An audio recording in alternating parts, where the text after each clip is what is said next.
You introduced your work in Science Lab session at this year's Global Forum on Nicotine. So, what main message you wanted to share with participants through the video you presented in this session? Thank you very much. So, as you can see in the video, it's about communications really. So, what I want everyone to really take home is the point that no matter the science you're doing, no matter the research you're doing in the laboratory, no matter the surveys you're doing, if it's not well communicated, it's not really going anywhere.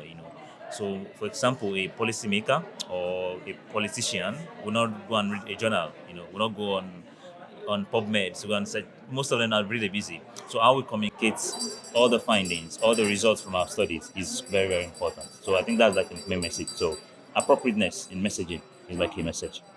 Okay, and what are the key challenges in promoting tobacco harm reduction in Africa? I think the fact that there isn't enough research again, because uh, to communicate appropriately, any type of communication is close to marketing.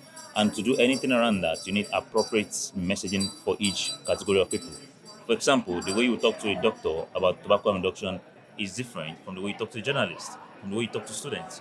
So yeah, I think the most important thing now is research. We need more and more research. And that's why another science lab that we're doing is also on understanding the research gaps, the funding gaps, and all that. I don't know you know about that as well. So yeah, it's about getting the right research done first, understanding the landscape. I think one thing happened when I was on radio for something in Nigeria, and I realized that there are some words about tobacco that you can't even see on TV. And most people, even most journalists, don't know it. So we need to work around getting the right research done so that we can now start adding advocacy later to our science.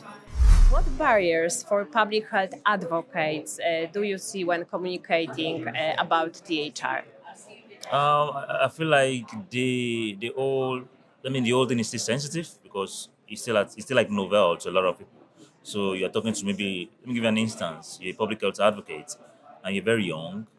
Let's say you're still undergrad, but you want to communicate about tobacco harm reduction to a consultant, to a medical doctor who has been working for a long time, and who only knows about tobacco as tobacco and cigarette and smoking alone and not tobacco harm reduction. So it's really a problem that is even more than you. So I feel like now being able to now do some research yourself, having the right information, so that when you talk to anyone, you can speak with some authority really. Like, okay, yeah, I don't know everything, but this I know.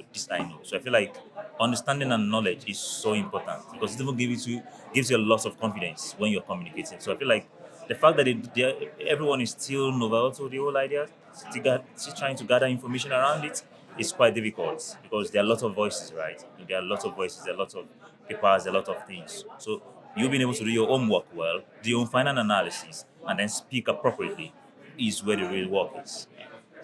Okay, and why is education so important in tobacco harm reduction? Because you don't get into practice without the right knowledge. So I think when I was flying in, I was reading a book. I said it in the GFN I was on earlier too. There's this book by Malcolm Gladwell that spoke about how Nickelodeon and some other cartoon networks then were able to make children addicted to cartoons.